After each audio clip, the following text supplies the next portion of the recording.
first order of business this evening is the consent agenda. Consent agenda items are expected to be routine and non-controversial and will be acted upon by the council at one time without discussion.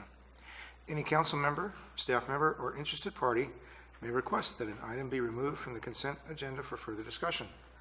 Does any council member wish to pull a consent item? Staff members? Interested parties? Mr. Caldwell.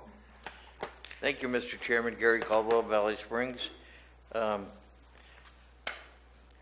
If I could ask you to pull off for discussion items 3, 4, 5, and 6, please. All right. Thank you.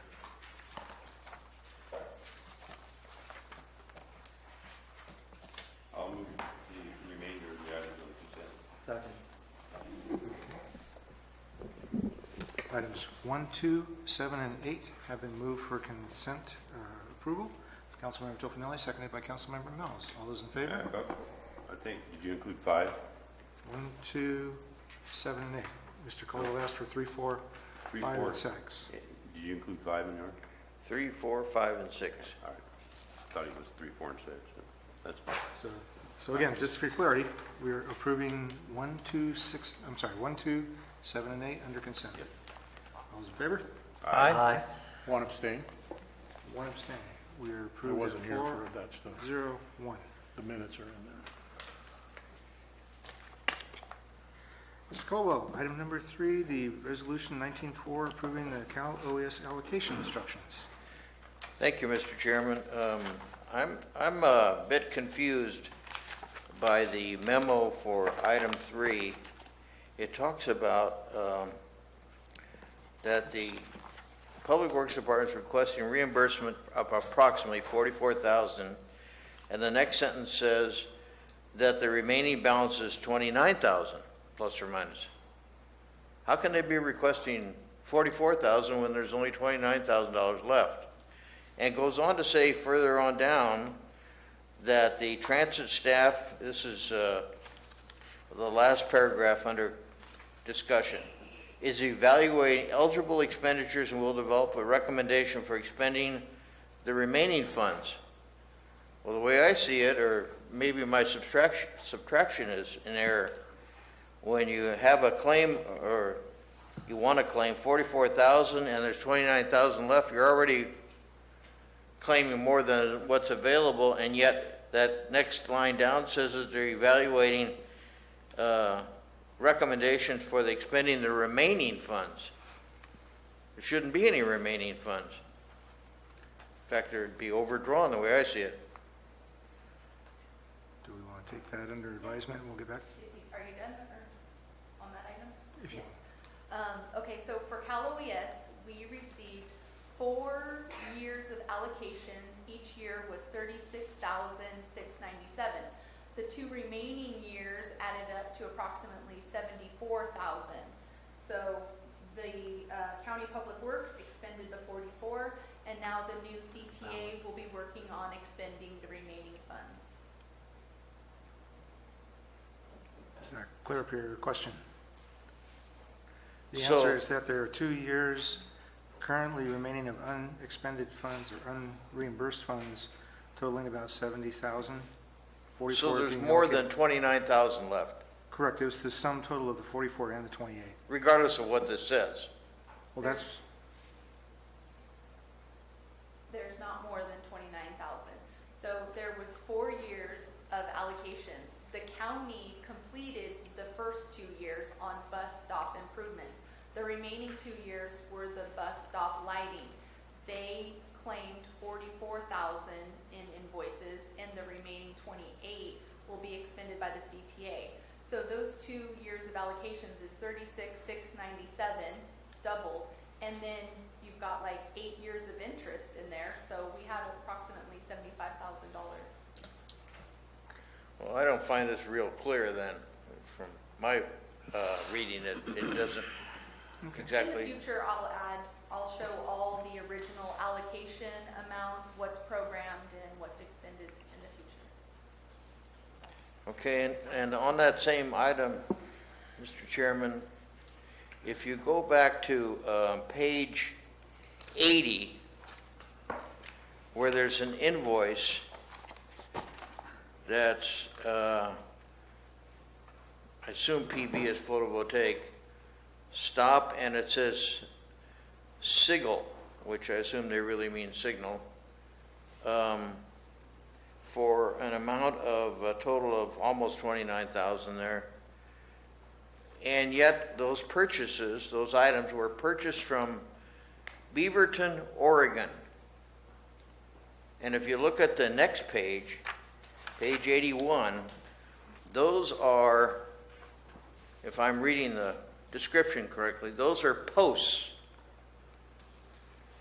Typically the 1 3/4 square posts that you typically put in. And those are being purchased from Cleveland, Ohio. We can't buy these items out of California or perhaps Calaveras County? I don't understand that. Why are we, especially posts, these are pretty common. These are like signposts. Seems to me Public Works ought to be looking for local sources to buy these items as opposed to going to Ohio or Oregon to buy them. Gary, if I can clarify a little bit. If you could what? Clarify a little bit for you, Okay. and not specifically to these items. These items were purchased by the county when county had transit. Now transit is now out of the county's hands. It's being dealt with here at the COG board. So going forward, we'll be able to look at these items as they come to the COG and find out what's going on. I'm sure the COG people that are involved in purchasing agents here are going to be looking for local people. You should not have to look over their shoulder. Well, I'm not looking over the shoulder. I have very much confidence in these people here. And this was county purchases. If we're trying to clarify and cut the ties and go forward from the county and paying off their invoices they are submitting to us for expenses that they paid for these bus stops, so we can go forward as a clear. But you could also tell them, we'd like to see local vendors whenever possible. I mean, you're doling out the money. They're encumbering the money with outfits out of state, Oregon and Ohio. Seems kind of silly to me to I buy don't it. know the reason for it. I don't know, but I can certainly find out if you're that. You wanna know. I see Bonnie's name's on this, so I can certainly ask her why she went out. I know why, but I don't want to say it publicly, but. Okay, with respect to, I do see Calaveras lumber here though, in the next item. I beg your pardon? I see the next invoice down says Calaveras lumber, so. Yeah, that was refreshing to see a purchase from Calaveras County. You'd like to move to item number 4 now? I'd like to know if the council knows, since you're providing the money for these bus shelters, well, you're the pass-through agency, I should say. What's the average cost? Do you know if what the average cost of a shelter is, of these shelters that were constructed? Gary, I'd like to stay on task here. This is the bus stop lighting project. What? You asked for item number 3, which is the bus stop lighting project. I'd like to stay on task with that specifically right now. Is there any other questions you have on the bus stop lighting project?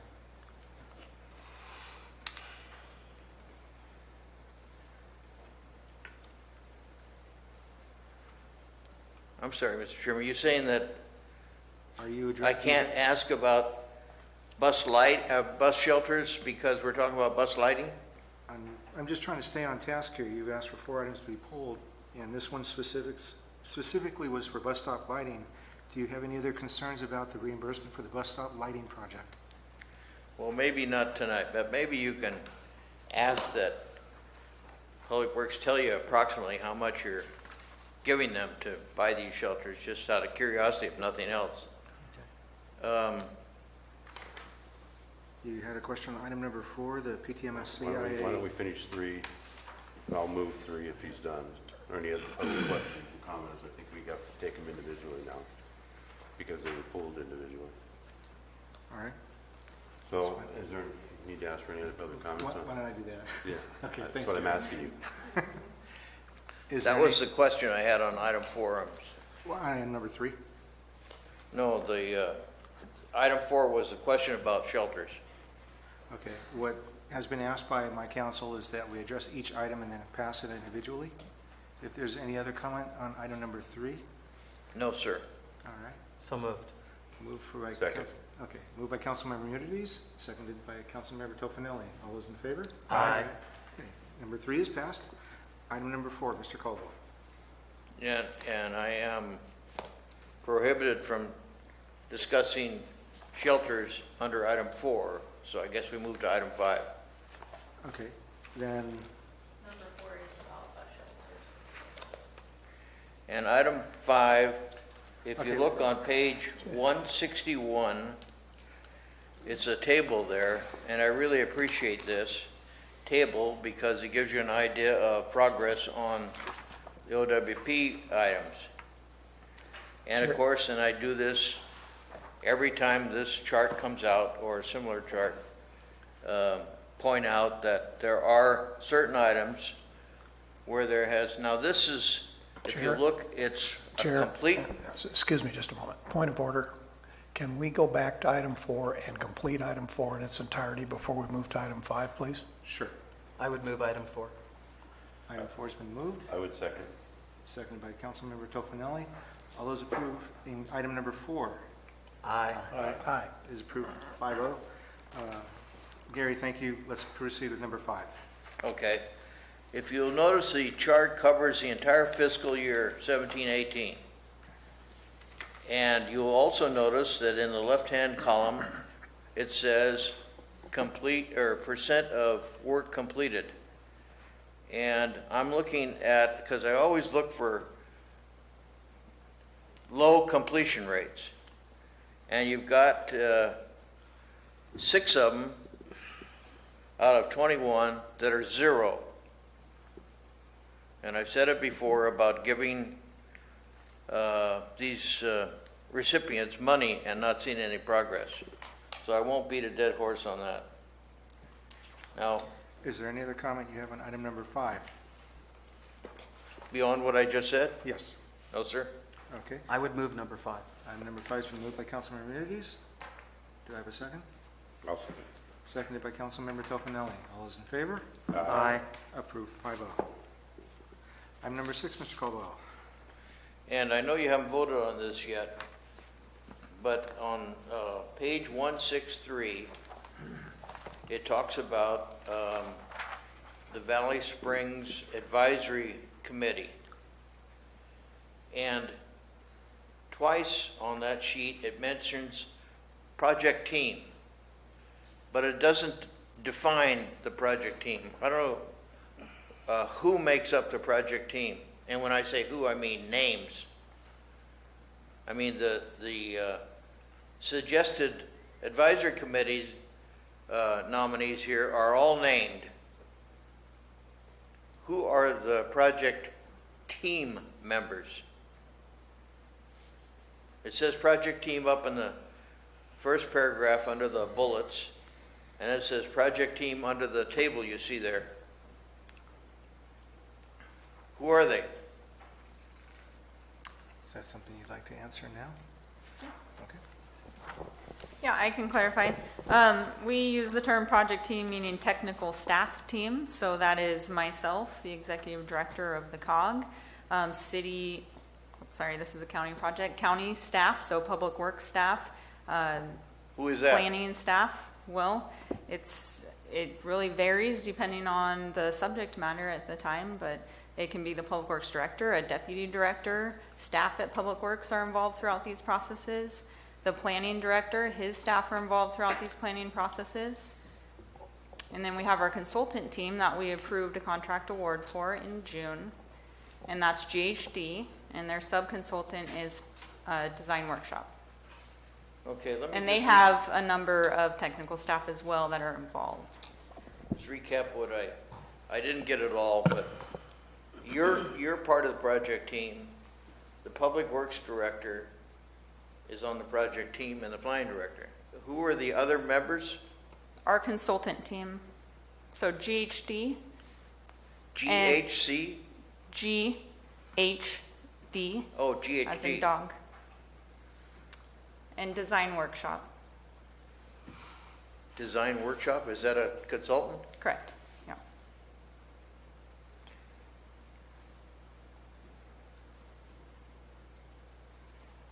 Okay, and in the list in that table, my name is there, and it says retired civil engineer, community at large, as a category.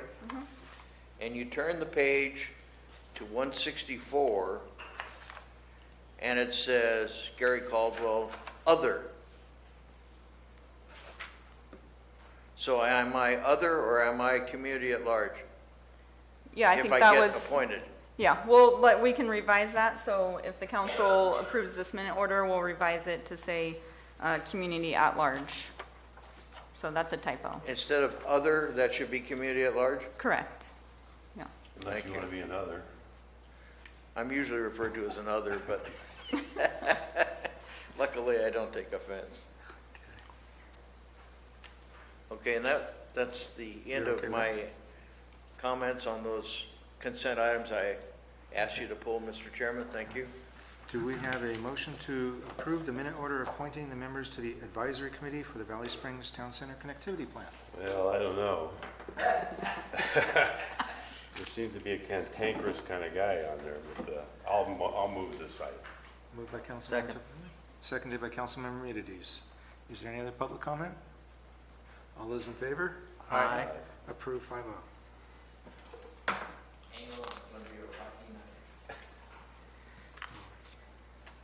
I'm glad to see we've made it through consent.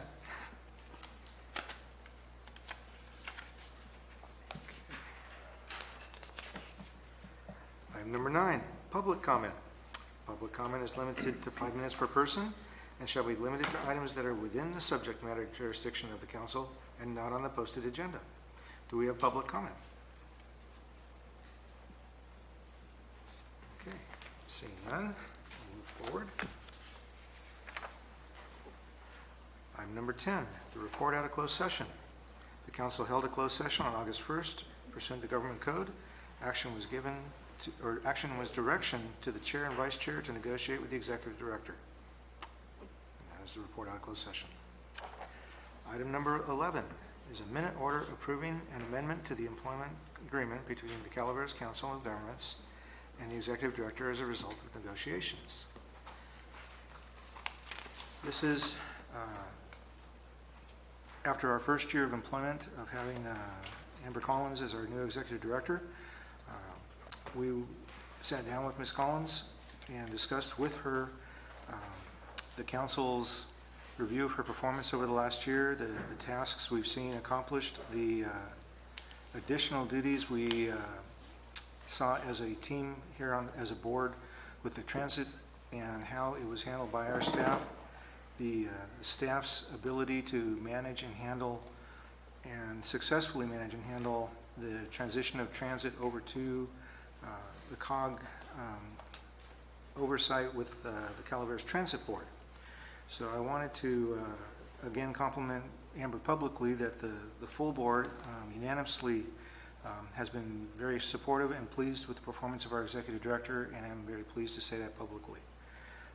As a result of the negotiations, it was recommended that a 5% increase to her base salary and an additional five additional days of vacation would become effective for her effective July 1st, 2018. This is within our budget, and we are looking to have this made as a motion. Do I have any council comment? Do the 5 days have to be in a row? It was Effective Only on leap years. effective immediately. Well, yeah, leave your. Okay. I would move the motion. Okay, is there any public comment to this item? Seeing none, I have a motion by Councilmember Munides to approve the amendment. I'll second it. Seconded by Councilmember Mills. All those in favor? Aye. Approved 5-0. Good job, Amber. 502.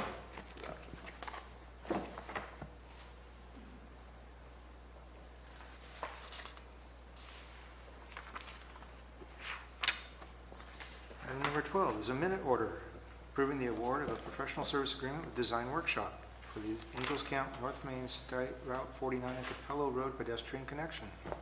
Ms. Collins. Right, thank you, Chair. This project is funded through Caltrans Transportation Planning Grant through SB 1 or Senate Bill 1, and it was awarded to the COG as the applicant and the city as the project lead.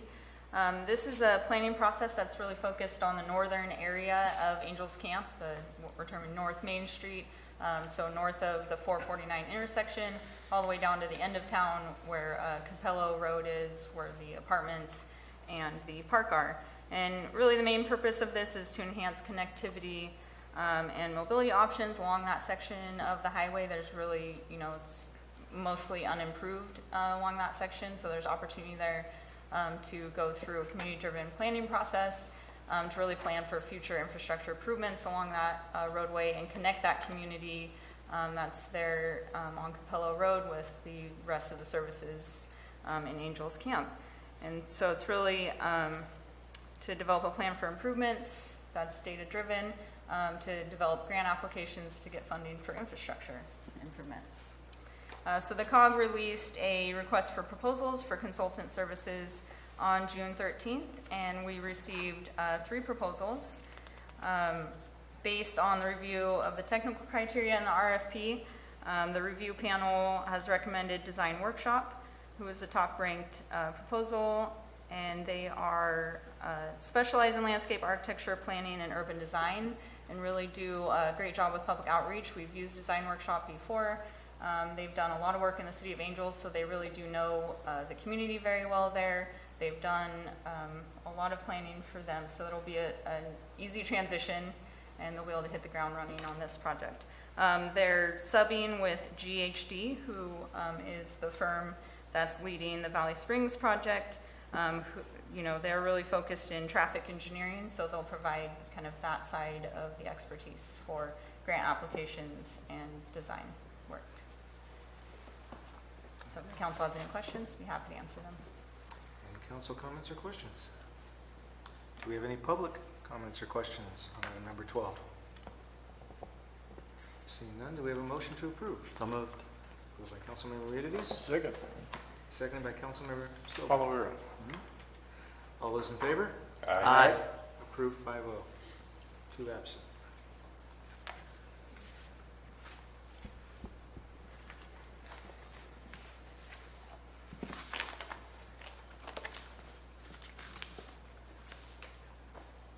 Item number 13, Caltrans report.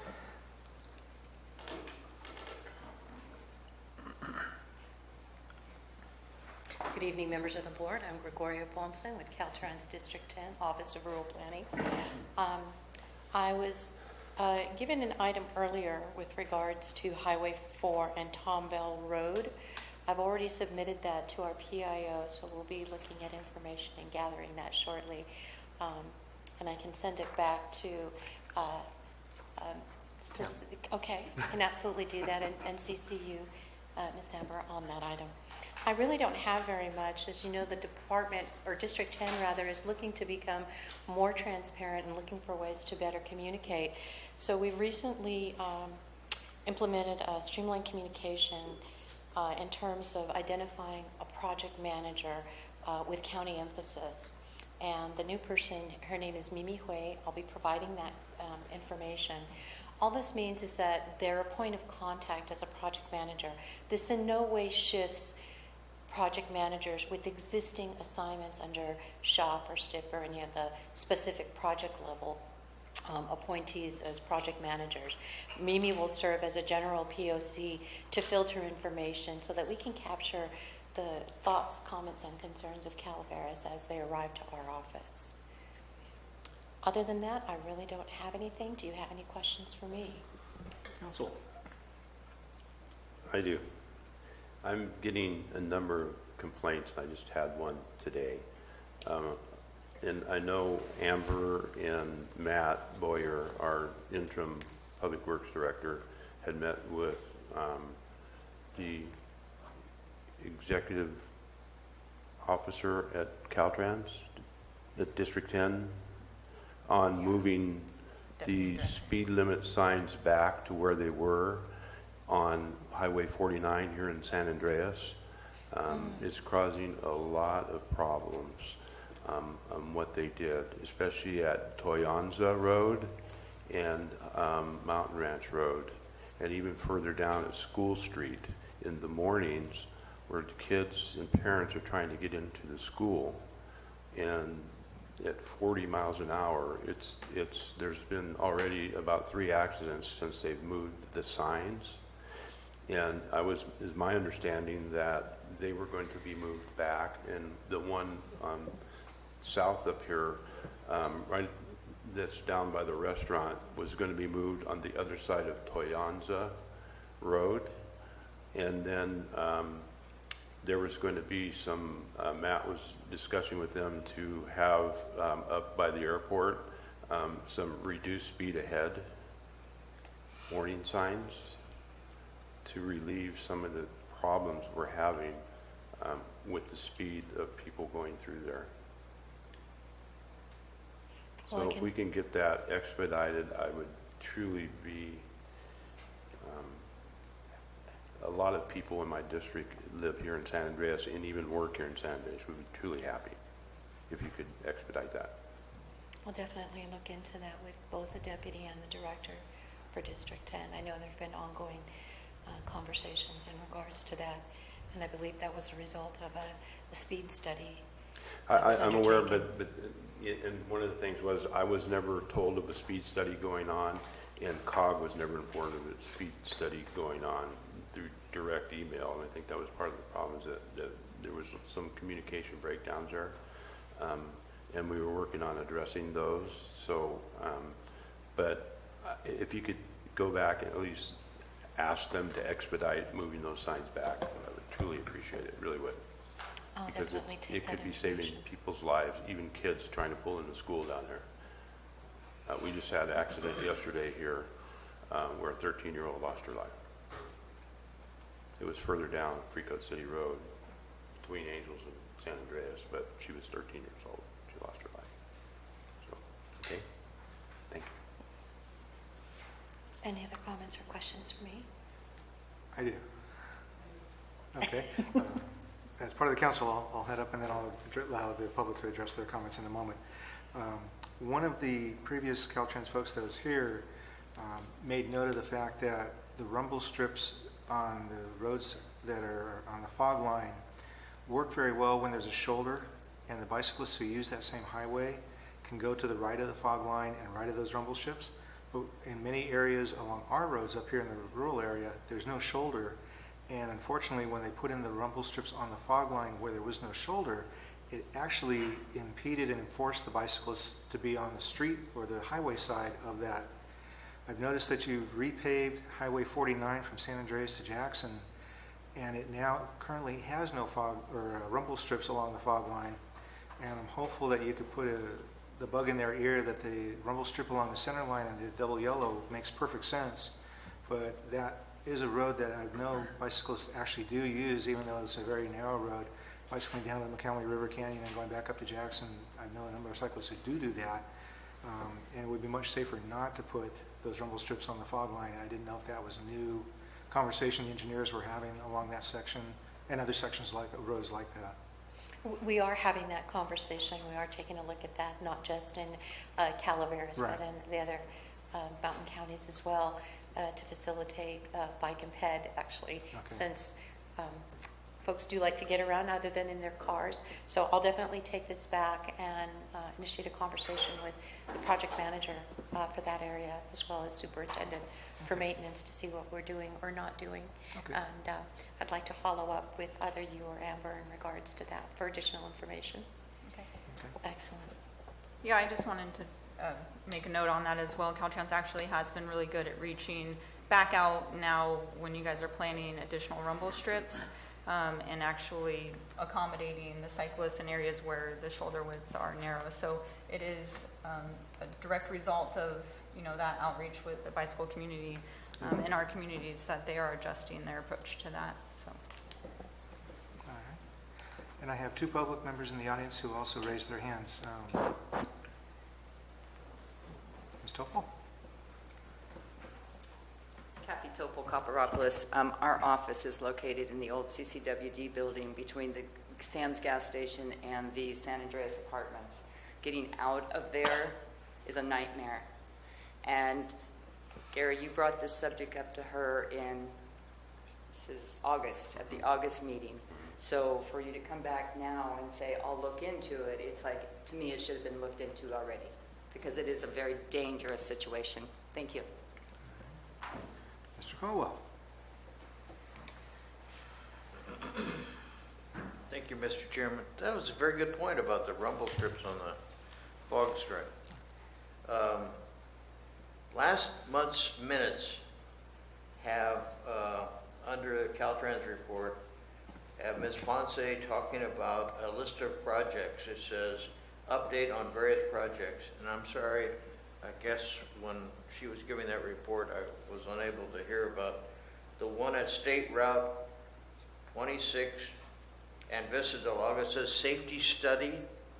Could we get an elaboration of what that means in more detail than just safety study?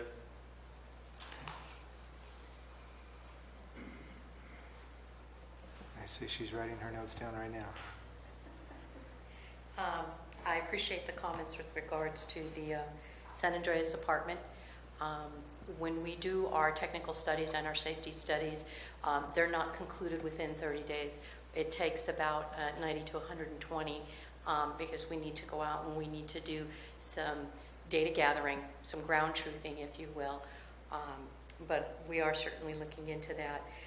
In terms of Highway 26 and Vista del Lago, I think there was a request for some lighting, some signal lighting on the approach, and that was actually completed there. The lighting is actually already out there. Safety study was conducted, and it was concluded that lighting would be placed out there, I believe. Yeah, I don't mean to be rude or, No. but it had to do with a fatal accident that was south of the intersection. And there's a little row of homes there that are part of La Contenta, and we wanted a left-hand turn lane in there because the road is wide enough, but when they striped out the highway, they did not provide, after they did the improvements at 12 Vista del Lago and 26, they did not put a left-hand turn lane in there. So consequently, somebody lost their life or a rear end, trying to turn in there, a rear end collision. And so the safety thing was trying to determine whether it's feasible to put a left-hand turn lane in there at the width of the road, or would the road have to be widened or something to relieve what's happening there, because there are a number of residents where people have to turn in there. And as you know, when somebody is driving down the highway headed that way south and that light changes to yellow, people tend to speed up, and it's just a short distance. I think that's what happened, and they got rear-ended because somebody put their brakes on to turn left into that little area there. There's like a frontage road that goes there, and there was a fatal accident there. So I think that's what the safety issue was to be determined on. Oh, that was okay. I have a safety study that specifically looked at the intersection itself, but I can certainly follow up with that to see where that has landed. They may have considered that part of the intersection. I think it's not that far enough. It's far enough, it's close enough, that it might be considered part of that intersection, because it's not that far away. And it's just the possibility that at the time they did the improvements that they should have gone a little bit wider, a little further down, and put a left-hand turn lane. Although the roadway is very wide at that point. It starts going down, and it's within the realm of when it starts going back down after the intersection is widened. I don't know if you traveled 26 up here when you came. I did. I went right through that intersection and I saw the lighting. I know the frontage road, which I believe is not part of Caltrans, but I'll definitely pull the study to see what the extent was, if they just confined it to the intersection itself, or they look to include that left-hand turn. You know, that is an easement onto, it's part of La Contenta subdivision. It is an easement onto to the highway. However, the fact that there was immediately after the improvements done to the intersection a fatal collision there, is something I think the Caltrans need to really look at. And I think that was the intent when it was brought up. Because when you drive home, if you're going back down 26, you'll see how close that left-hand turn is from that intersection and how wide the road is. So I don't know if it's a matter of just restriping it to get a turn lane in there or what needs to be done. But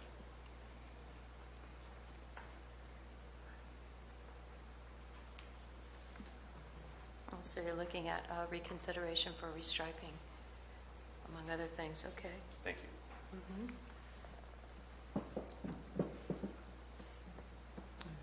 Any other Any comments? further comment for Our Lady from Caltrans?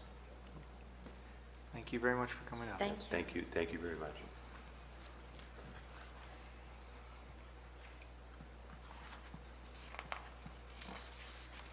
Our next item of business is the county report, but I do not see a county member here to give a report. I can only make note that we have item 14A, which is the capital improvement program for the board of directors provided by the council staff. Thank you. Similarly, we have a city report, but I don't see anyone from the city either. So again, I'll note that item 15A is a capital improvement program summary of project funding provided by council staff. Thank you again, council. Item number 16 is a transit report. Do we have someone that is addressing the transit report? Oh, well, we do have staff here that can address the transit report. So if the council has any questions on the transit report, I think Melissa kind of covered the CalOS funding that we have remaining, and we were unaware, staff was unaware that funding, there was going to be funding remaining in that project, so we do need to regroup on a strategy and recommendation for the full board, the CTA board, on use of those remaining funds. So we'll bring that back to the board. Any further questions on the transit report? Okay. Mr. Caldwell. Thank you, Mr. Chair. I just wanted to comment. I read the report from Amber, and I'm really impressed with all of the activity.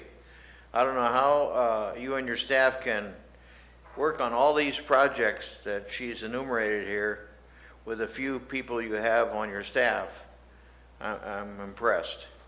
It's a testimony to our confidence in our staff as well. I'm not normally impressed. Thank you. Okay. Item number 17, council reports. Do we have any council reports? Mr. Tofinelli. I have nothing to report at this time. I will stay quiet then as well. Staff reports. Ms. Collins, number 18. You're going to go on vacation, aren't you? Yes, this is my notice, I'm on vacation. Starting now. So. As usual, item 18A is my staff report, updating you on the various projects and status of those projects. I have in here funding updates. Currently, I've been working with some consultant staff and Supervisor Mills on additional outreach with the U.S. Department of Transportation on the BUILD grant that was submitted. It's a federal grant that we submitted for $18 million for completing the wagon trail, the western phase of the wagon trail project. So it's a very important project for our region. So we're kind of working on a strategy to try to advocate further for that project and try to get it just a little boost to promote, with the USDOT additional funding. So I appreciate Supervisor Mills' support in that effort. For clarification, this western segment is independent, separate from the central segment that we've already got program funding for $26 million? No, the 26, and I don't have that in front of me, so I don't want to quote that amount. But no, that's all for the western segment. What we programmed in the STIP and what Caltrans has contributed is all for the western segment. Okay. So the western segment is approximately $32 million right now.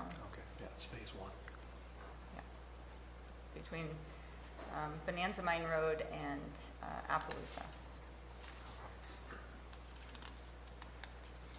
I'm happy to answer any questions on the staff report provided. Well, I'm certain that we would like to keep that particular project on track and on time for construction beginning in 2020, 21. And just not delay it any further than it's been delayed to this point. It's been out there for a lot of years. And it is listed as the most dangerous section of road in Calaveras County on a state highway. So anything that the state can do to help push that thing along, I think would be much appreciated. If you've ever driven that road or responded to accidents on that road, you'd know.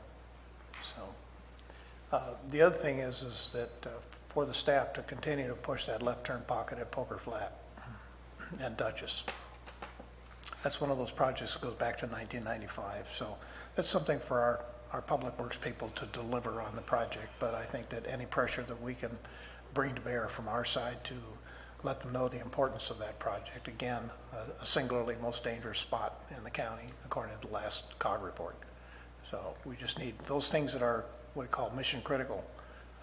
We need to be sure that everybody understands that we're going to pay attention and we're going to put our input into getting it done as well. Thank you again for the complete report, Amber. Any further questions for Ms. Collins? All right, well, that brings us to the adjournment of the COG meeting. The next scheduled meeting of the COG will be October 3rd at 5:30.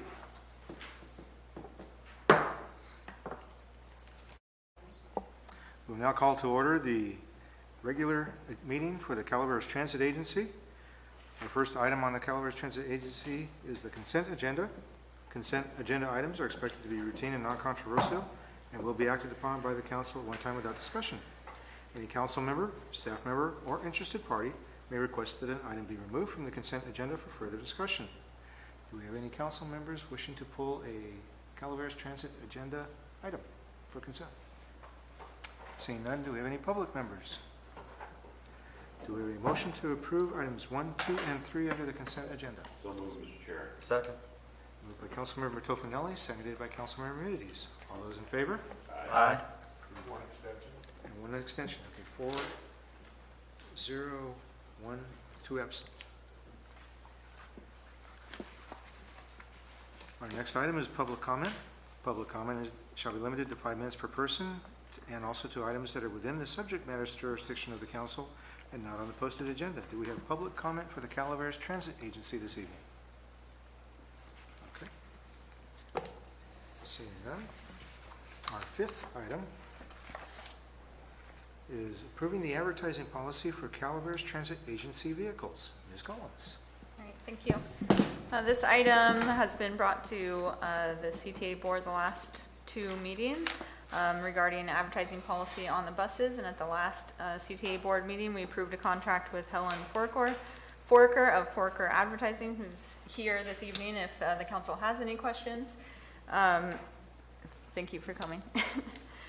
So this evening, we're just bringing to you the advertising policy that we'd like you to adopt so we can move forward with selling advertising space on the CTA vehicles.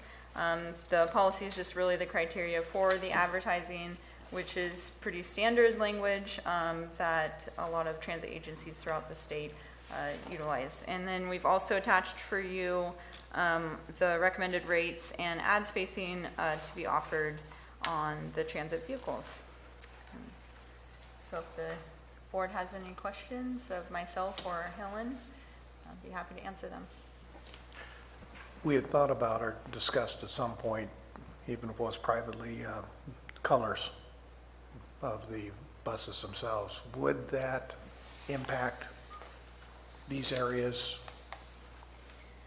Yeah, that's a good point. I'm glad you brought that up. I did kind of mention it real brief in my staff report, but we did award a contract also to Transit Marketing, who we're going through a branding effort right now, and that will come back to the board. So we are asking for some flexibility in the spacing to be able to accommodate the new brand and wrap, but we have worked with Helen and her team on kind of a compromise between, okay, you know, how can we create a space that would accommodate a good logo and wrap and potentially a base color so that the transit vehicles are identifiable while also providing space for advertising and the ability to generate, sufficient revenue throughout the year. So we're trying to strike that balance, but we're still working through the branding process, and Helen's working with us on flexing some of the advertising space to accommodate that. If that answered your question, that was very long-winded. I think the advertising agreement kind of gives samples of what the expectation is, and I think the compromise is still showing that Calaveras Transit would be highlighted on the side of the bus in a larger fashion than just above the top of the window. I like the fact that it's below the window too. Thank you for that flexibility or helping us with our branding and getting this off the ground. Is there any public comment?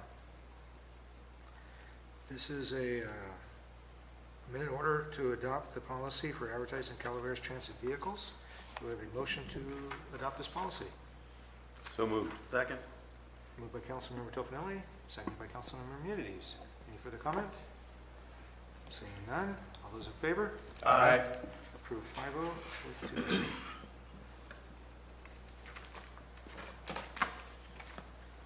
And again, Helen, thank you for coming. The Calaveras Transit Agency Monthly Performance Report. You're not going to stick around for the rest of it?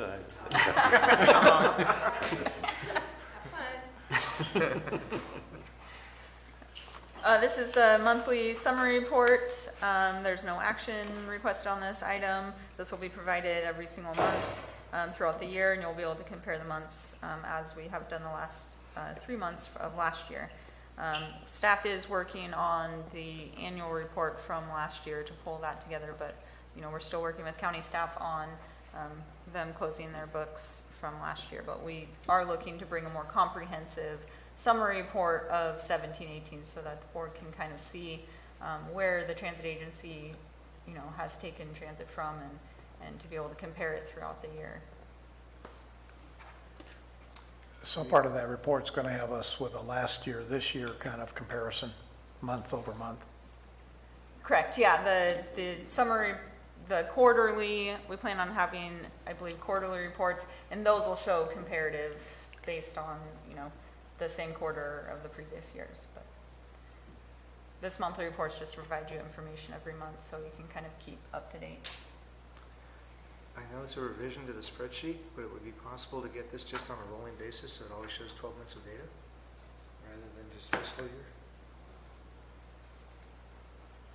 Would that be all right? Well, at least 3 months back. Or 3 months back? At least 3 months back. Maybe not the whole year because it'd be kind of, but at least 3 months back so we can see. Okay. Are we close or is there Yeah, iteration? like here, we don't know what June or Or maybe we're looking like, August or July. Well, this is July, so. Okay. Yeah. I'm not trying to add to your workload, but it would help us a little. All right. Any further questions on the monthly performance report? Mr. Munides? Have there been any discussions about doing a mobile app for transit? Yes, there have been discussions, and we're actually working with our operations contractor who has staff on board at their corporate office who has that capability to convert our website to a mobile app friendly kind of app. So I don't know, if, Cynthia, if you have any additional information, but the answer is yes. The answer is yes, yes. Where we are right now is we did a run on Saturday with an iPhone, and it was just in the vehicle, and all it did was tag all the various places, similar to what Geotab is going to do. And once he has this base, then he can then convert it into a different app that now can be user-friendly for everyone. Mostly iPhones, but he'll work on an Android version as well. But currently, that's where we are. He finalized the one point, which is just getting all the places set, all the bus stops set, and now he can put that into a different platform. So I'm hoping soon.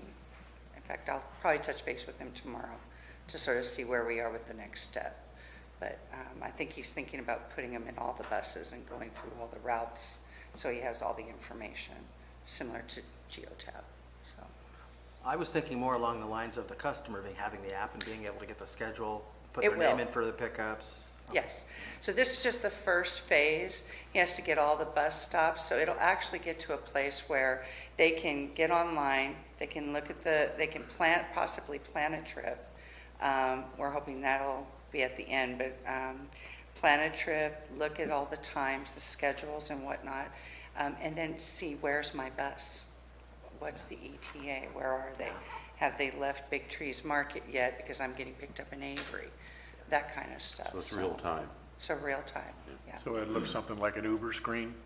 They'd be looking at the bus movement literally on the screen. Yeah. basically Similar like to limbs. that, yeah, yeah, is my understanding. If not, it'll at least give them a time and say they're at this bus stop and their ETA is this time, kind of thing. And then the new platforms allow you to build for multiple, for both the iOS and Android at the same time, so you don't have to port it, but. Right, that's, yeah, I'm sure he's doing that. We talked about it, but we didn't talk too much about Android. But he does know that we want an Android piece, because not everybody has iPhones, obviously, so. Well, the other thing is the major service provider up here is Verizon. I mean, AT&T has a presence, but Verizon's what's working up on Highway 4 Right. Yeah, but Verizon doesn't work rather, out of Moke Hill. You have to have AT&T in Moke Hill. or in person. Well, there's no AT&T from Murphy's until you get to Bear Valley. Yeah. Yeah, So, it is but a interesting, lot of- so how it's split up. A lot of people don't have iPhones.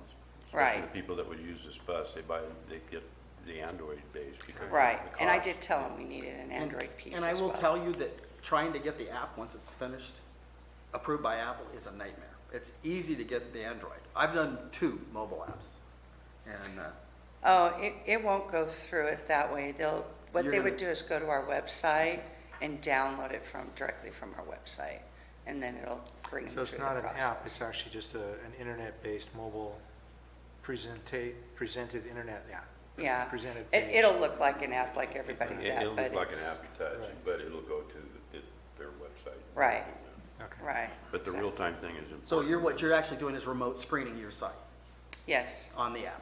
So what'll happen is that the app will work with our website, but it'll also work with the Geo tab. So the Geo tab is going to be on all our buses. So when we get that all set up, there'll be something on the Geo tab, our iPad that we'll have in there.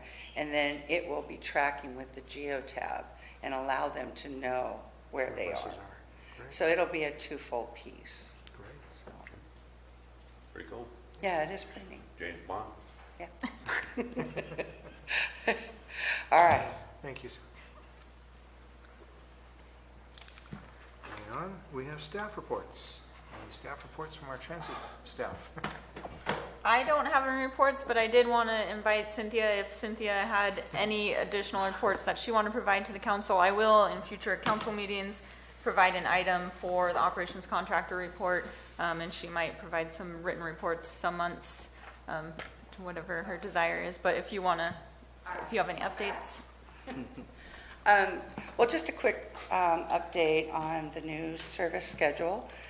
Everybody seems to be really enjoying the fact that it's more consistent on the red line. The students are real happy about that. And we're hearing a lot of good things from all the passengers. They really seem to like it. You always have a couple people that are a little frustrated at the beginning, but now they see the beauty of it. So I think we're doing good. So we'll see what the rest of the week brings, right? Just a few things. We did have a young lady, or an older lady, get lost. She had dementia, and she got on one of our buses. And our driver took her to the government center where she could catch another bus going to Jackson. She had the fare, the whole 9 yards. The driver left, and then we got a call and found out that this was a dementia client and that they were looking for her. She actually spent an entire evening out. They couldn't find her. The driver got off work and looked for her and couldn't find her the first night. The second day, she was still missing.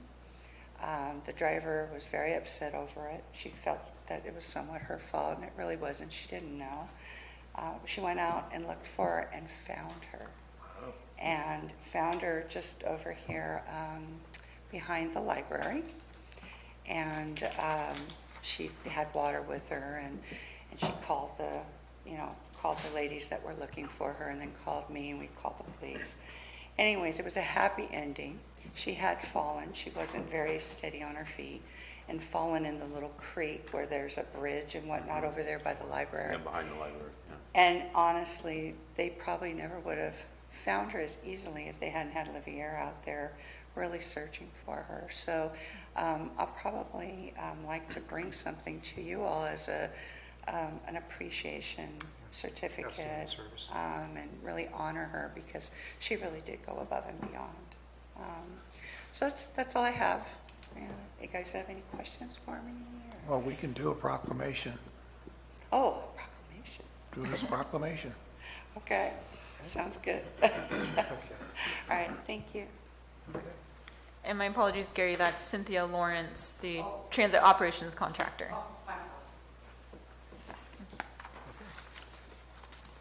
With that, item number 8 is adjournment.